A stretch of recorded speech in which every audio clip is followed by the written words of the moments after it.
Madam Speaker, ma'am, Honorable Bajila has asked a very important question to ask the Minister of Finance and Economic Development and Investment Promotion to brief the House on the total cost of the Trabablas Interchange project and to clarify whether the funding source was a loan from the private sector or from the IMF special drawing rights.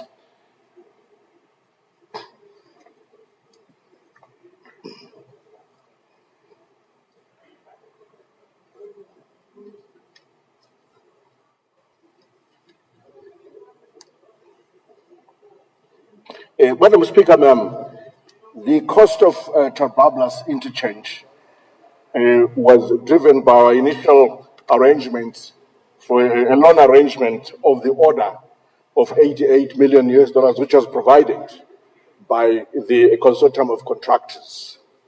In terms of what we used from the special drawing rights, we're required to pay a deposit of 26 million.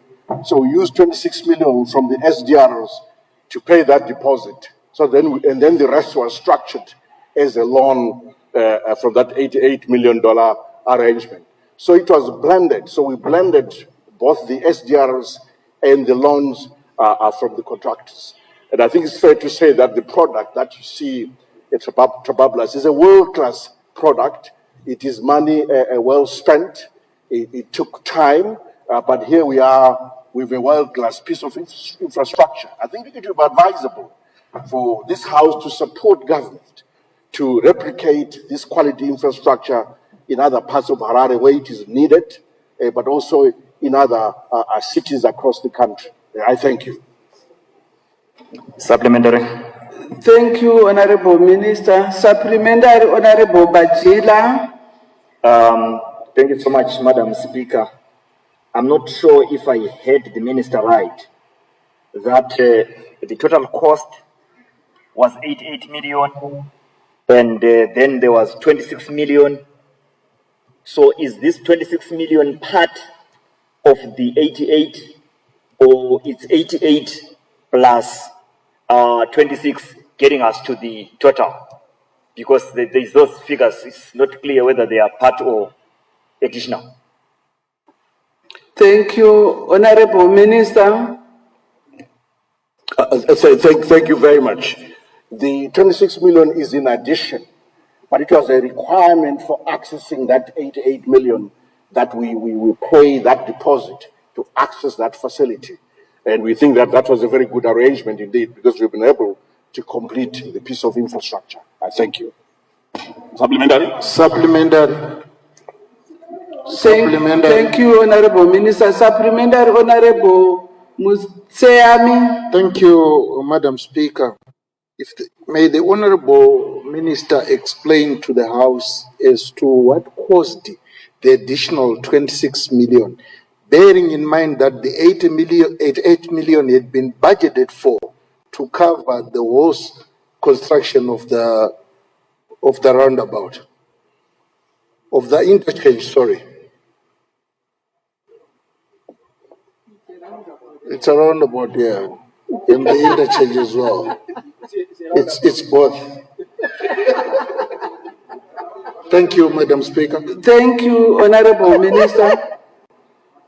Thank you, Madam Speaker, ma'am. The cost of relocating, for example, relocating some of the residents that we had to relocate to create space for developing this piece of infrastructure, that there were some escalations, unexpected escalations of that cost, which then pushed us towards increasing the budget by another 26 million that I've referred to.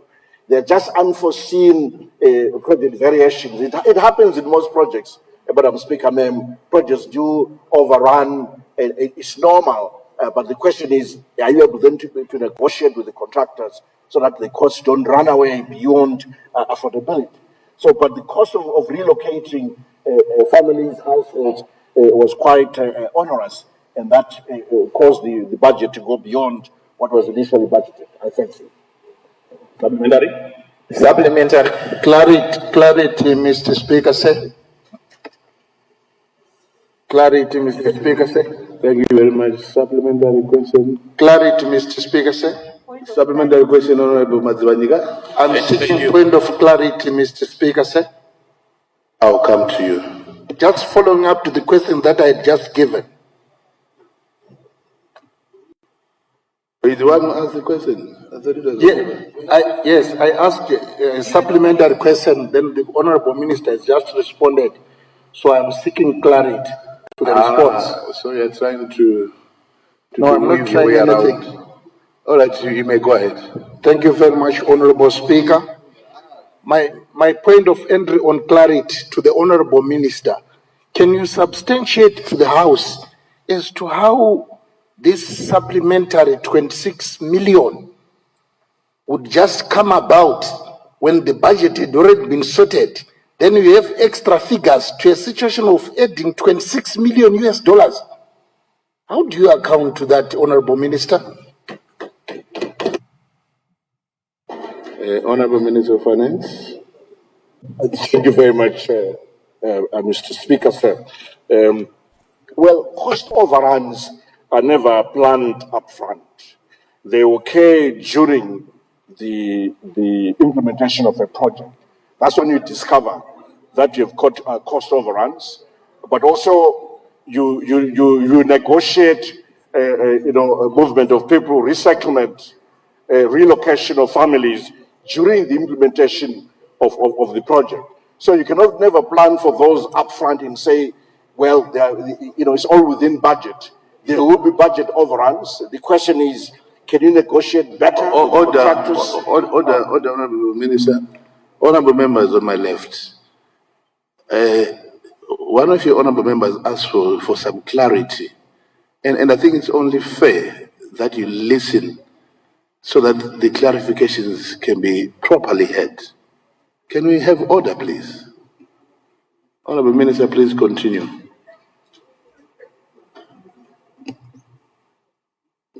You may continue, Honorable Minister of Finance.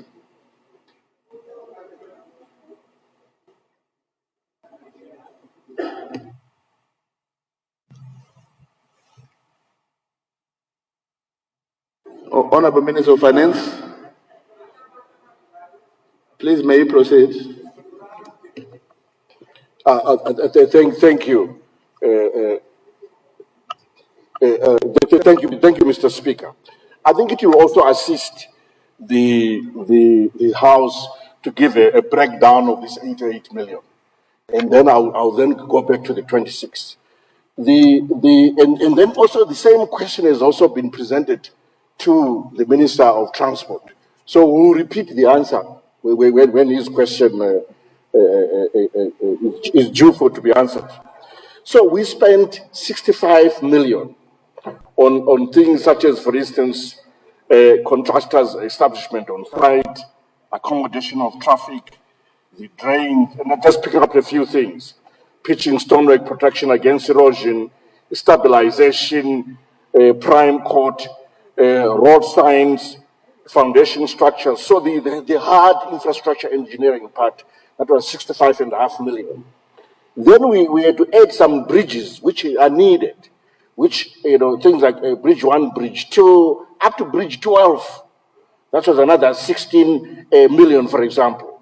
Then there was supervisor engineering fees, electrical works. Supervisor fees alone, 2.4 million. Electrical works, 4.4 million, for example. If you just add those, then we are coming to the 88.3 million. You can see that here we have not included the relocation costs that I was referring to. So this 26 million went towards those relocation costs, relocating households who were on the way, and we did that successfully, and we thank them for agreeing to move. That's what happens with projects. You have these unforeseen costs, and we have to make provisions for it. And I'm pleased that we're able to cover them. And I think the honorable members are pleased with the product. I hope they've been able to drive on it as well and really experience it. It's a wonderful product, and I think that they should be pleased that we completed the project successfully. I thank you, sir. Supplementary. Thank you very much. Supplementary. Yes, Supplementary. Honorable Madzivanika. Thank you, Mr. Speaker, sir. Thank you, Honorable Minister, for the response. If I hear you correctly, Honorable Minister, you first indicated that it was an initial deposit. The 26 million was an initial deposit. And right now, it's now a budget overrun, right? So my question, Honorable Minister, you remember that on the 6th of October 2021, you gazetted this loan, which gave birth to the construction of Mbuzi Interchange, now known as the Trabablas. So the terms of that loan at that time, it did not include the 26 million. And that loan was approved by Parliament as such. Now that the Honourable Minister, you came and pay another additional 26 million outside Parliament. Where did you get that power to do such? I thank you. Honorable Minister.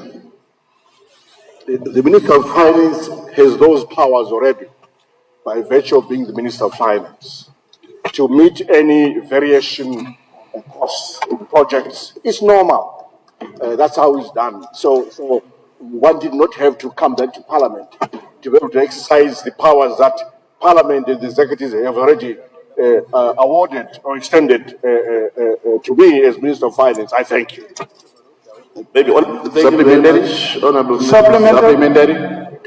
I think my supplementary is Supplementary. So, all the honorable members, the supplementary questions. This is not immediate. There is need for a ministerial statement. So I second. Thank you very much, Honorable Mangwa, Honorable Minister of Finance. Hello. All the honorable member who is speaking. Order, Honorable Speaker. Yes. That's not a point of privilege by definition. So it's not a point of privilege, and you don't raise.